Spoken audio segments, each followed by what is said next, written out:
The UTV market seems to be the fastest growing segment of off-road, and with more and more people buying UTVs and wanting to customize them, I get more questions about how to make shock adjustments and what's okay.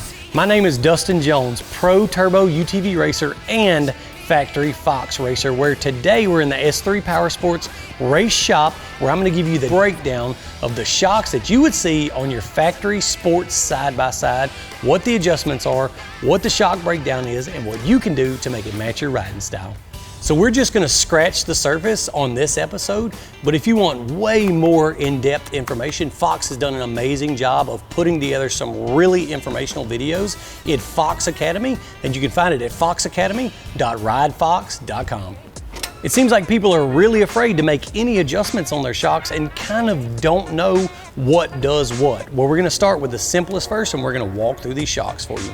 When you take a look at your shocks, I like to break it down in its simplest form, and honestly, your shock is only made up of a few things. Now you have the spring, which holds your vehicle up off the ground, and then you have the shock damper, which will control the ride quality of the vehicle.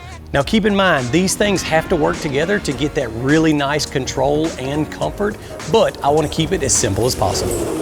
The first thing that everyone notices when they take a look at a shock like this is the coil spring that's wrapped around the body of the shock. Now, your coil spring is going to do a couple of things for you. It's going to control your ride height, or how high your vehicle is off the ground, but it's also going to affect your ride quality, your cornering, your jumping, different things like that. So the spring has a great effect on how your vehicle rides and drives.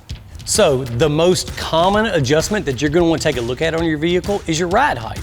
And the ride height is simply adjusted by increasing or decreasing the preload on your shock.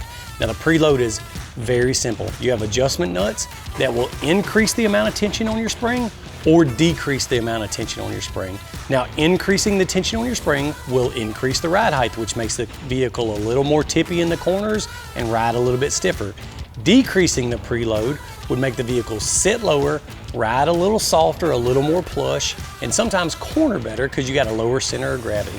Adjusting preload is as simple as taking the preload nuts and turning them up or down the shock body to increase or decrease that tension on your springs.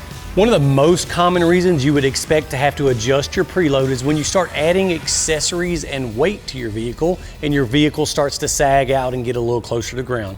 Well, that's when you can adjust your preload, get the vehicle back up to the correct ride height. All right, so now let's break down your shock damper. And keep in mind, I'm saying damper and not dampener.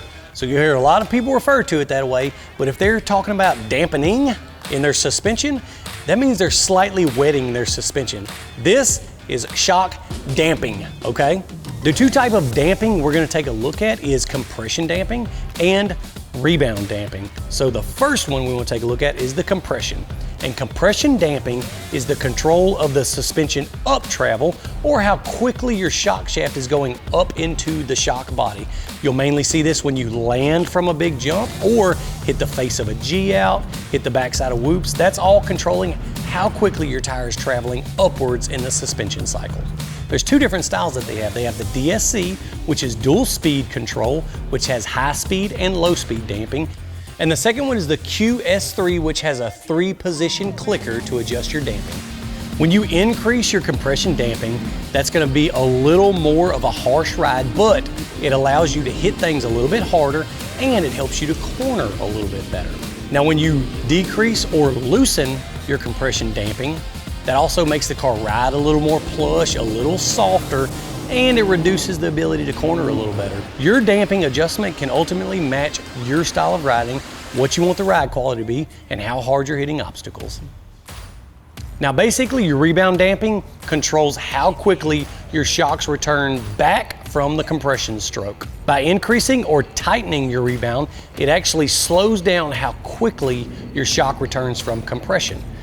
Too much rebound damping can create the problem of actually packing your shocks, or as you go through a long whoop sections, your shocks will go farther and farther into compression. That's not a good thing and can cause you to bottom out. Decreasing or loosening your rebound will cause the shocks to return back from compression way faster. Now, one of the big problems that most people see with this is a donkey kick whenever you're coming off the jumps, where the shocks in the rear rebound out really quickly and it throws the nose of the car down. So your damping adjustment can ultimately match your style of riding, what you want the ride quality to be, and how hard you're hitting obstacles. Now keep in mind, this is just a quick and dirty rundown of the shocks that you'll see on most of your sports side-by-sides on the market. One of the biggest things that I can tell you is don't be afraid to make adjustments on your shocks. They're not going to explode. They're not going to just come apart into pieces. So you can always take measurements of where it is currently, make adjustments, and you can always return it back to where it was. In coming episodes, we're really going to go in depth breaking down these shock adjustments and what you can do to adjust your shocks to match your riding style and your expectations out of your side-by-side. If you want to check out some really nice technical in-depth information, you can go check out Fox Academy at foxacademy.ridefox.com. But stay tuned because we got a lot more episodes to come.